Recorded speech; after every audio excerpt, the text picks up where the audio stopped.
Kembalinya Raja Serigala. Bab 417, Dukun. Saat ini, ada 7 jarum perak yang tersusun di tubuh Kaohsiung. Ada cahaya putih samar di setiap jarum perak, yang menyala dan masuk ke tubuh Kaohsiung. Dan di sepanjang jalur nadi tempat Chen Fan memasukkan jarum, 7 garis muncul di tubuh Kaohsiung. Segmen garis terus menyebar dan dengan sulaman, mereka membentuk bentuk biduk. Tubuh pucat Kaohsiung langsung berubah kemerahan. Terasa matahari mengusir kegelapan, langit yang mendung berganti cerah, dan tiba-tiba semuanya menjadi cerah. Pasien sedang sekarat, dan kau masih menggunakan jarum untuk menusuknya. Kau pikir kau dewa? Pada saat ini, Liu Yixu, yang datang terakhir, berkata dengan acuh tak acuh. Suara keras Liu Yixu tiba-tiba mengejutkan semua orang. Ya, bisakah orang yang telah diputuskan mati oleh Liu Yixu diselamatkan? Jawabannya, tentu saja tidak. Gao Ruyan dan yang lainnya juga bereaksi dan buru-buru berkata, adik kecil, terima kasih atas kebaikanmu, tapi ini sudah berakhir. Kamu tidak bisa menyelamatkan ayahku, tolong hentikan. Kakekku sudah tiada. Jika kau masih manusia, maka jangan sentuh jasadnya lagi. Gao Yalan berkata dengan mata merah. Xiao Yao mendatangi Chen Fan dan berkata dengan hati-hati, kakak ipar, tolong hentikan. Jika mereka tahu kamu melakukan praktik kedokteran tanpa izin medis, itu akan melanggar hukum. Chen Fan tersenyum pahit. Jika semua orang di Xijing harus mendapatkan lisensi medis, jumlah saudara yang akan meninggal akan menjadi 10 atau 20 kali lebih banyak. Lagi pula, meskipun saudara mereka Xijing tidak memiliki sertifikat kualifikasi medis, keterampilan medisnya jauh lebih baik daripada dukun ini. Chen Fan melihat kondisi Kaohsiung sudah stabil, lalu dia menatap Liu Yixu dan bertanya, Anda mengatakan pasien sudah meninggal, bagaimana Anda memastikannya? Ketika jantung berhenti berdetak dan denyut nadi berhenti, itu berarti kematian. Kata Liu Yixu. Chen Fan menggelengkan kepalanya dan tersenyum pahit. Apa yang kamu tertawakan? Liu Yixu sangat tidak puas dengan penghinaan Chen Fan. Aku menertawakan kebingunganmu, aku menertawakanmu menjadi seorang dukun, aku menertawakanmu menjadi seorang yang bodoh, kata Chen Fan. Beraninya kau. Orang yang menemani Liu Yixu memarahi Chen Fan. Tahukah Anda dengan siapa Anda berbicara dan dengan nada apa? Tegur staf medis. Dr. Liu adalah dokter terkenal di kota Sanjiang. Bagaimana mungkin seorang pemuda sepertimu bisa menghinanya? Berlututlah dan bersujudlah untuk meminta maaf kepada Dr. Liu segera. Kata pria itu tanpa memihak. Xiao Yao juga menghirup udara dingin. Dia sudah lama mendengar nama Liu Yixu. Sebelum dia pergi ke luar negeri untuk belajar, biaya untuk menggunakan akun Liu Yixu adalah 10.000 yuan. Ini menunjukkan betapa sangat dihormatinya Liu Yixu. Kakak ipar, kita tidak boleh menyinggung tabib ajaib Liu Yixu. Kata Xiao Yao. Hanya dia.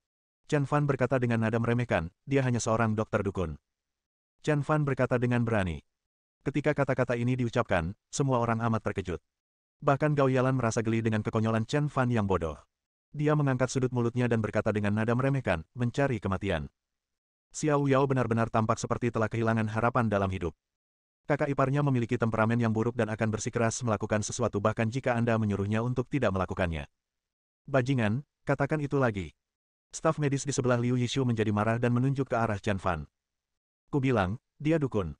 Ulang Chen Fan sekali lagi. Kamu. Staf medis hendak bergegas maju. Liu Yixu menghentikan staf medis, menatap langsung ke arah Chen Fan, dan berkata, saya telah merawat sedikitnya 80.000, bahkan mungkin 100 juta orang. Saya telah mengobati sedikitnya 1000 penyakit yang sulit dan rumit. Bagaimana dengan Anda? Apa yang kamu lakukan? Liu Yixu menatap Chen Fan dengan puas. Chen Fan tersenyum tipis dan berkata, Anda tahu bahwa masih ada udara di tubuh Tuan Gao, tetapi Anda tidak dapat membuangnya, jadi Anda langsung mengeluarkan surat kematian kepada Tuan Gao. Anda mengatakan bahwa Anda bukan seorang dukun, jadi siapakah dukun itu? Ledakan. Liu Yixu tiba-tiba mundur 2 langkah, matanya menyipit, dan matanya bersinar. Gao Ruyan segera mengerti apa maksudnya. Dia menatap Chen Fan dan bertanya, adik kecil, apa maksudmu dengan ini? Chen Fan menjawab, sebenarnya masih ada udara di tubuh ayahmu, tetapi terhalang oleh awan gas beracun. Selama gas beracun itu dikeluarkan dan napasnya dikeluarkan, ayahmu bisa disembuhkan. Namun, dokter gadungan itu mengatakan bahwa ayahmu tidak dapat diselamatkan. Faktanya, dia tidak dapat mengeluarkan gas beracun atau membuka udara. Itulah sebabnya dia berkata demikian. Gao Ruyan menatap Liu Yixu dengan tajam dan bertanya, Tabib ilahi Liu, apakah ini benar? Dokter Liu menghela napas dan berkata, apa yang dikatakannya benar.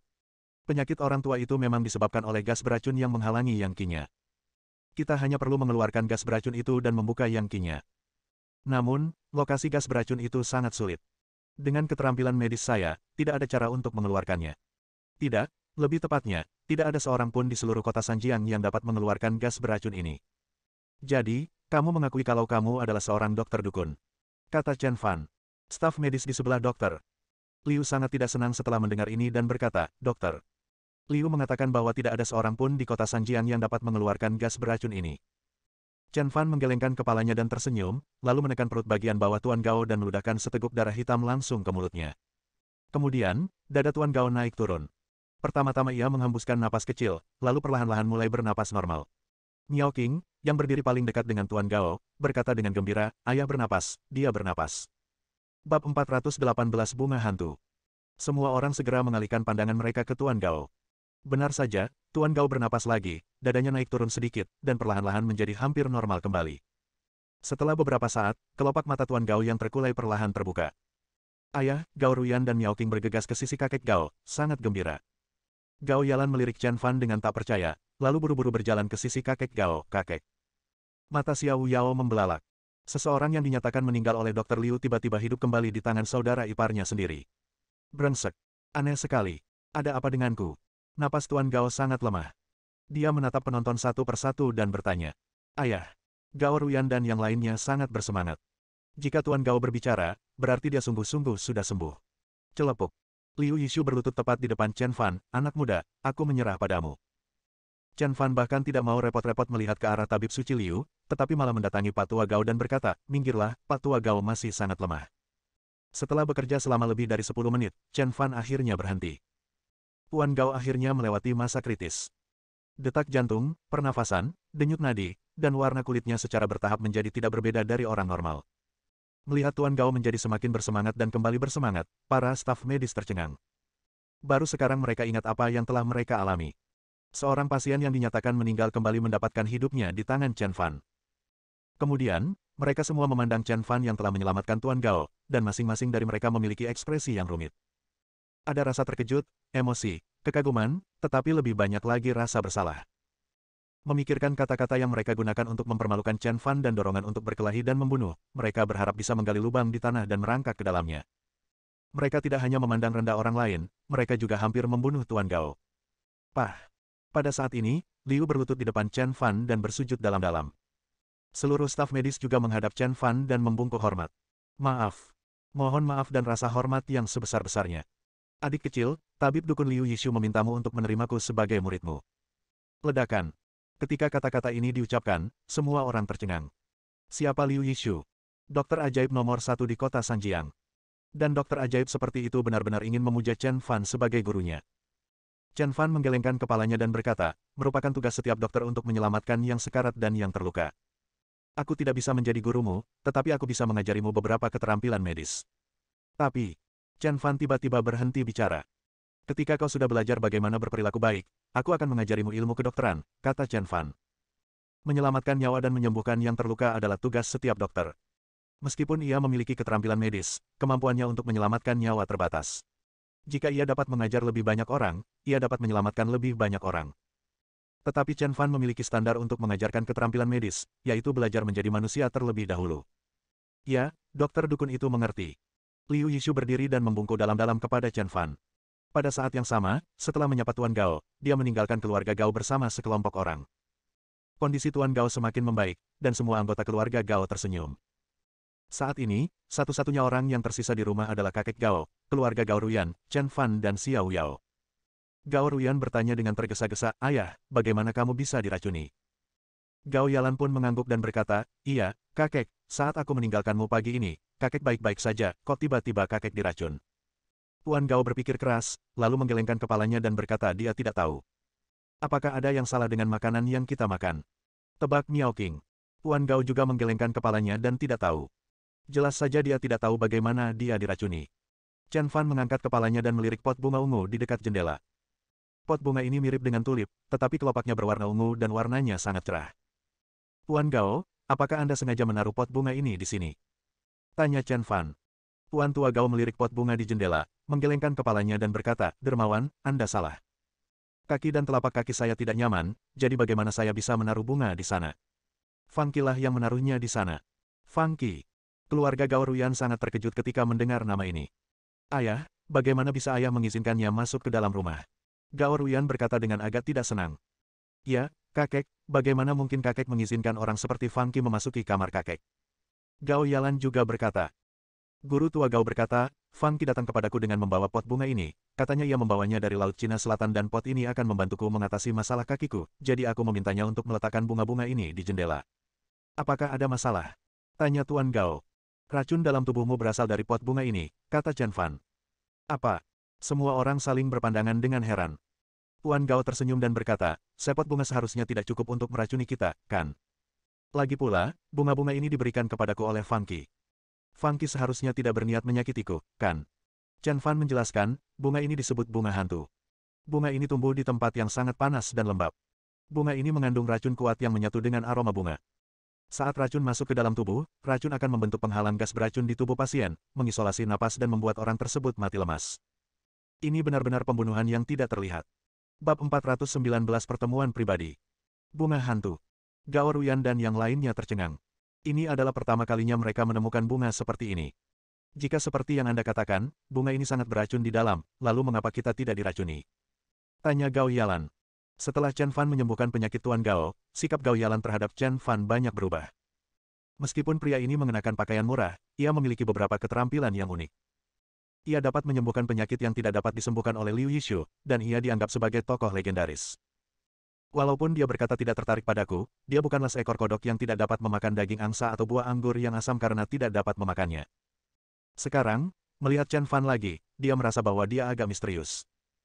Gao Ruyan dan yang lainnya juga tiba-tiba bereaksi dan bertanya dengan tergesa-gesa, Dermawan, Yalan benar, mengapa kita tidak diracuni? Panggil saja aku Chen Fan. Kata Chen Fan dengan rendah hati. Ketika mendengar nama Chen Fan, mata kering Tuan Gao tiba-tiba menjadi cerah, tetapi itu hanya berlangsung sesaat dan kemudian menjadi tenang. Chen Fan tentu saja menyadari tatapan Tuan Gao, tetapi dia tidak banyak bereaksi. Dia terus berbicara. Sangat sederhana. Bunga hantu itu seperti sigung. Ia hanya akan melepaskan gas beracun saat menghadapi bahaya atau rangsangan. Namun, bunga hantu berbeda dengan sigung. Sigung dapat melepaskan gas beracun berkali-kali, tetapi bunga hantu hanya dapat melepaskannya sekali seumur hidupnya. Setelah gas beracun dilepaskan, bunga itu akan layu. Chen Fan mengisi gelas dengan air dan menuangkannya ke arah bunga hantu. Benar saja, bunga hantu yang awalnya cerah dan menarik perhatian itu langsung layu dan mengerut dalam sekejap.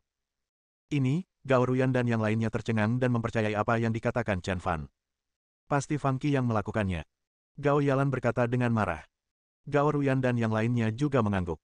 Jelas mereka sangat marah saat membicarakan Fang Qi. Hanya Tuan Gao yang tidak memiliki ekspresi di wajahnya. Sebaliknya, dia menatap Chen Fan dan bertanya, anak muda Chen, saya tidak mengerti mengapa Fang Qi tidak diracuni. Sangat sederhana. Kata Chen Fan, salah satu alasannya adalah orang bernama Fang Qi ini telah mengonsumsi obat yang dapat menekan jenis gas beracun ini terlebih dahulu. Kalau aku tidak salah, kamu pasti mencium bunga hantu itu sendiri. Tuan Tua Gao mengangguk dan berkata, Fang Qi berkata bunga ini dapat membantu mengatasi rematik di kakiku. Biarkan aku menciumnya dan bunga ini akan menyembuhkannya. Kemudian, ketika aku mencium bunga itu, aku bersin. Setelah itu, saya merasa pusing dan gelap. Bersinmulah yang merangsang bunga hantu, sehingga kau menghirup gas beracun dari bunga hantu, jawab Chen Fan. Pada saat ini, semua anggota keluarga Gao terdiam. Ayah, apa yang harus kita lakukan selanjutnya? Tanya Gao Ruyan. Apa yang kau tunggu? Tangkap Fang Qi sekarang juga dan kenali dia.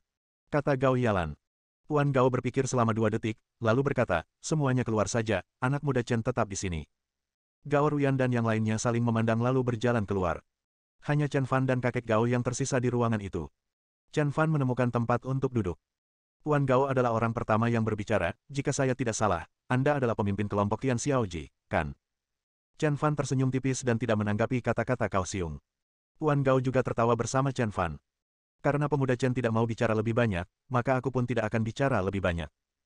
Chen Fan menyesap tehnya lalu berkata, kakek Gao tidak menahanku di sini hanya untuk memberitahuku semua ini, kan? Orang pintar. Tuan Gao menopang dirinya di tempat tidur, berdiri, dan berkata, saya tidak akan bertele-tele, saya akan langsung mengatakannya. Saya tahu bahwa pemuda ini tiba-tiba muncul dan datang ke kota Sanjiang.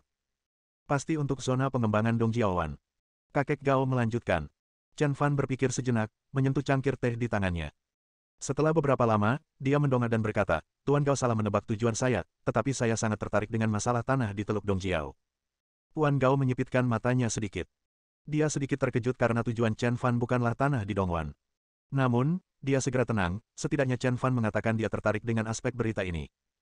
Saya tahu sesuatu tentang Teluk Dongjiao, tapi saya punya permintaan. Kata Tuan Gao. Tuan Gao, Karena Anda mengetahui informasi saya, Anda juga pasti tahu bahwa saya bukanlah orang yang suka tawar-menawar. Selama aku mau, aku bisa mendapatkan informasi yang kamu tahu. Chen Fan menyeruput tehnya, tidak peduli sama sekali. Jika dia mau, dia bisa mengetahui segalanya tentang Dongjiawan dalam waktu 3 menit, tetapi dari awal hingga akhir, urusan tanah di Dongjiawan tidak ada hubungannya dengan dia. Kalau keluarga Xia tidak punya sebidang tanah di sana, dia tidak akan peduli dengan hal-hal ini. Sekarang, upaya Tuan Gao untuk memeras saya dengan masalah ini jelas menjadi bumerang. Tuan Gao tercengang. Dia jelas tidak menyangka Chen Fan akan bersikap begitu lugas. Dia masih meremehkan Chen Fan. Kemudian, suara Tuan Gao melembut, dan dia berkata, saya akan memberitahu Tuan Chen tentang insiden Teluk Dongjiao, dan saya juga akan memberitahu Anda tentang urusan keluarga Gao saya. Mengenai apakah Anda akan membantu atau tidak, Anda akan memutuskan sendiri. Bab 420, Dua Pahlawan Kota Sanjiang. Chen Fan memegang cangkir teh, bersandar di sofa kulit, dan berpura-pura mendengarkan dengan penuh perhatian.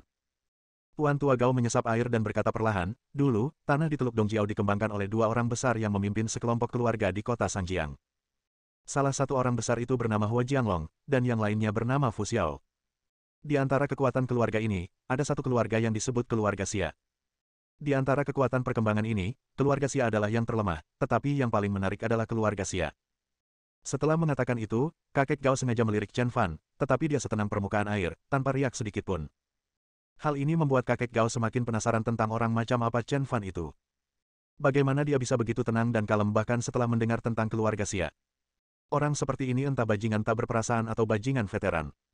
Tuan Gao melanjutkan, meskipun keluarga Xia hanyalah keluarga kecil kelas 3, para leluhur keluarga Xia telah menjadikan pengembangan tanah Teluk Dongjiao sebagai tujuan hidup mereka. Siang dan malam, selangkah demi selangkah, bagaikan Yugong yang memindahkan gunung, turun-temurun telah berusaha keras, karena begitu keluarga Xia berhasil mengembangkan Teluk Dongjiao, mereka dapat kembali ke cabang utama keluarga Xia kuno di utara. Tuan Gao mengucapkan beberapa kata terakhir dengan sangat hikmat, nadanya penuh rasa hormat, kekaguman, dan bahkan ketakutan. Mereka yang bisa disebut suku kuno utara pastilah raksasa yang menakutkan. Mendengar ini, Chen Fan akhirnya bergerak. Dia mengangkat cangkir teh, menyesap tehnya, tetapi tidak langsung menelannya. Sebaliknya, dia menahannya di mulutnya dan merenungkan. Merenungkan. Dan merenungkan lagi. Memang ada rahasia luar biasa di balik pengembangan tanah Dongjiaoan oleh keluarga Xia secara turun-temurun. Hubungan antara keluarga Xia di kota Sanjiang dan keluarga Xia di utara sebenarnya adalah hubungan cabang, dan tanah di Teluk Dongjiao mungkin merupakan penilaian keluarga Xia di kota Sanjiang oleh keluarga Xia di utara. Setelah berhasil dikembangkan, kami akan dapat kembali ke keluarga Xia di utara. Spekulasi ini cukup dekat dengan dugaan awal Chen Fan. Tidak heran keluarga Xia begitu mementingkan sebidang tanah itu. Kemudian, kedua orang besar itu berselisih pendapat, dan pembangunan besar Teluk Dongjiao pun berakhir. Selama periode ini, meskipun Duan Kun dan Zhou Xihua telah berkomitmen untuk pengembangan Teluk Dongjiao, mereka terjebak dalam Teluk Dongjiao dan telah mencapai batasnya serta berada dalam dilema. Namun tanpa dana yang besar, pengembangan Teluk Dongjiao tidak dapat dimulai sama sekali, kata Bapak Gao. Tuan Gao, ini bukan poin utama yang ingin Anda sampaikan kepada saya. Chen Fan meletakkan cangkir tehnya dan tatapannya tertuju pada Tuan Gao. Jika saja Tuan Gao memberitahunya hal-hal ini, tidak perlu berbicara dengannya secara pribadi. Bagaimanapun, informasi ini dapat diselidiki hanya dengan sedikit bantuan. Tuan Gao tertawa dan berkata, anak muda Chen, aku semakin mengagumimu. Pada saat yang sama, saya menjadi semakin penasaran tentang siapa Anda, dari mana Anda berasal, dan apa yang Anda lakukan di sini. Chen Fan meminum tehnya dan tidak berniat mengatakan apapun. Tuan Gao tersenyum canggung dan berkata, saya tidak akan terlalu mengganggu Anda tentang latar belakang Tuan Chen. Namun, yang ingin saya sampaikan kepada Anda adalah bahwa Hua Jianglong, salah satu dari dua tokoh besar saat itu, telah kembali ke kota Sanjiang. Pada awalnya, Hua Jianglong dan Fu Xiao berselisih, jadi Fu Xiao memimpin sekelompok keluarga kaya setempat di kota Sanjiang untuk menekan Hua Jianglong. Hua Jianglong tidak punya pilihan selain pergi jauh ke kota Sanjiang. Meskipun mereka menghancurkan kekuatan Hua Jianglong di kota Sanjiang, Hua Jianglong tetaplah Hua Jianglong, dan kekuatannya tidak boleh diremehkan. Bahkan jika Hua Jianglong gagal, dia masih merupakan kekuatan yang kuat di luar sana. Belum lagi orang yang begitu berkuasa telah pergi selama 30 tahun. 30 tahun ini sudah cukup bagi Hua Jianglong untuk tumbuh menjadi seorang taipan. Sekarang dia telah kembali kali ini, dia pasti ada di sini untuk membalas dendam. Dan keluarga Xia, serta ayah Duan Kun dan yang lainnya, adalah orang-orang utama yang mengusir Hua Jianglong saat itu. Hua Jianglong sangat kejam dan tidak berperasaan sehingga dia pasti akan membalas dendam pada Fu Xiao saat dia kembali. Jika dia tidak dapat menemukan Fu Xiao, dia pasti akan mengejar Duan Kun dan keluarga Xia. Chen Fan mengangkat cangkir tehnya lagi, tetapi kali ini dia tidak meminumnya. Sebaliknya, dia meniup tehnya. Keluarga Xia adalah titik lemah Chen Fan. Jika Hua Jianglong tahu apa yang baik untuknya dan tidak membuat masalah bagi keluarga Xia Simo, Chen Fan dapat menjaga jarak darinya. Namun, jika dia berani menyinggung titik lemahnya, dia tidak akan punya kesempatan untuk kembali. Inilah yang dipikirkan Chen Fan tentang kota Huajiang. Puan Gao melanjutkan, jika pemuda Chen ingin terlibat di Teluk Dongjiao, dia tinggal duduk santai dan menyaksikan pertarungannya. Berdasarkan pemahaman saya tentang kota Huajiang, musuh terbesarnya adalah Fu Xiao. Dia pasti akan membuat masalah bagi Fu Xiao, tetapi tidak diketahui apakah Fu Xiao dapat menghadapi Hua Jianglong. Bagaimanapun, meskipun Hua Jianglong diusir dalam pertempuran, Fu Xiao membayar harga yang sangat mahal untuk perjuangannya yang sekarat. Bagaimanapun, Fu Xiao memenangkan hak pengembangan Teluk Dongjiao sebagai pemenang, tetapi dia menghilang selama 30 tahun. Dapat dilihat bahwa pertempuran ini memberinya dampak yang besar. Mungkin bahkan sekarang setelah Hua Jianglong menghela napas lega, dia belum pulih. Jika Fu Xiao tidak muncul, Hua Jianglong pasti akan menemukan keluarga-keluarga setempat di kota Sanjiang yang berpartisipasi dalam pertempuran itu dan memaksa Hua Jianglong untuk muncul. Pada saat Hua Jianglong telah berurusan dengan orang-orang Fu Xiao, kamu dapat mengambil alih Teluk Dongjiao. Maka tidak akan ada yang dapat menandingi pemuda Chen. Kakek Gao menganalisis. Bersambung.